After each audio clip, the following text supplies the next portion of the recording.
10 things that you could use as part of your own checklist. The 10 things that I've got written down here are make sure that you get enough sleep, because I really got to be functioning well, and sleep is an important part of that. Another thing that you may add to your checklist, the second thing that you might want on your checklist is food. Now, some people say that you are a lot more groggy. It's harder for you to think clearly. Some people, and I would venture to say more of the doctors and neuroscientists are going to agree with this.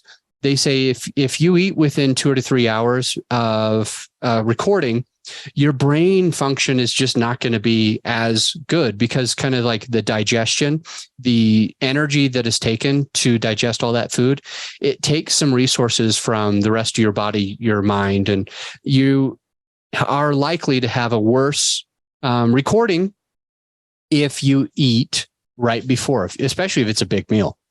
And so the third idea that I've got for you as part of this checklist that you may or may not use is pre-prep. It's what is the pre-prep that I've done or am doing, or the research. And so, for example, I'll just be completely honest with you. I don't really do a lot of pre-prep. I might be a bad example of this, but I don't mind winging it either. I don't mind jumping in. And I think we can always have a great product for our listener by the way that we go into something. Like, so pre-prep on a solo episode would be to do all of your research ahead of time. And pre-prep on an interview episode would be where, like, for example, you read that guy's book, or you read that, you go to her blog, or you see what her company is, or you check out what stages he's been on, or you listen to her podcast prior to the recording. That allows you, or you read her blog, or whatever it is, you do some research on that person, you find them on LinkedIn, you see what they're posting about, you get to know them, you get to know their book, you get to know their podcast. And that can arm you with other additional questions. Now, for me, I'm more than happy, at least on my podcast, the podcast on podcasting, I know that I can ask questions that is going to benefit my listener, regardless if I do that or not. So I'm going to save my time, and that's not going to be on my checklist, but it might actually need to be on yours. The fourth thing that I have written down that is a huge possibility for you is your wardrobe and makeup. So, for example, I don't wear makeup. I can't say that I never have. There was a Halloween that I had a little bit of fun. I'll say that much. But typically, saying that's not for me. I don't really have any makeup that I need to wear. It might be because I'm a guy, or it might be because who knows. But that's just not something that I have to focus on. So the makeup isn't going to be part of mine. But again, the fourth thing is consider your wardrobe or your makeup. You know, am I looking the part? Am I looking the part that I want to look? Am I showing up the way that I want to show up for my person?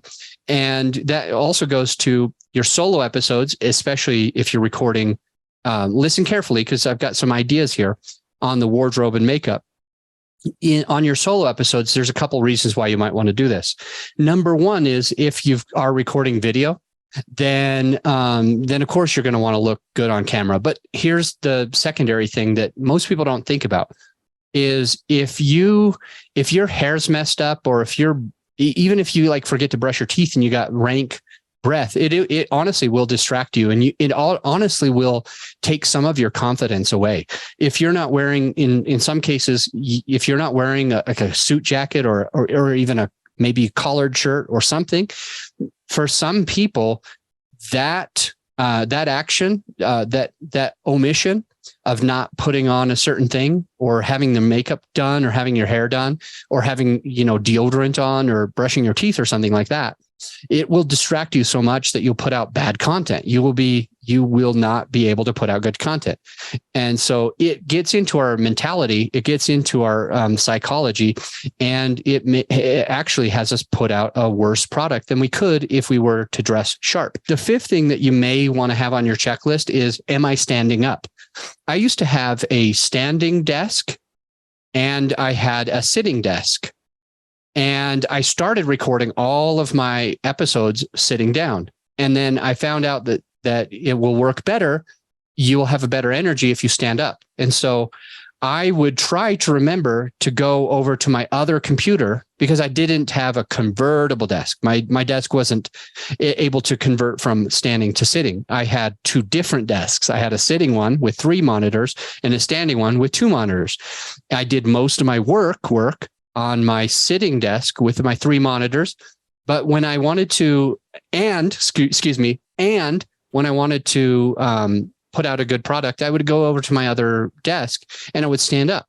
And by standing up, I would have a better energy. I would approach it a little bit easier. And actually, when you're sitting down, you kind of close off your diaphragm, and so it's harder for you to breathe. It's harder for you to catch your breath, and in some cases, you sound like you don't want to be there. So for me, I would try to remember, I'm going to get out of this desk and I'm going to go to the other desk. Or for others, you have to remember, hey, I've been sitting down, but for recording, I want to be standing up. And so you might convert your desk.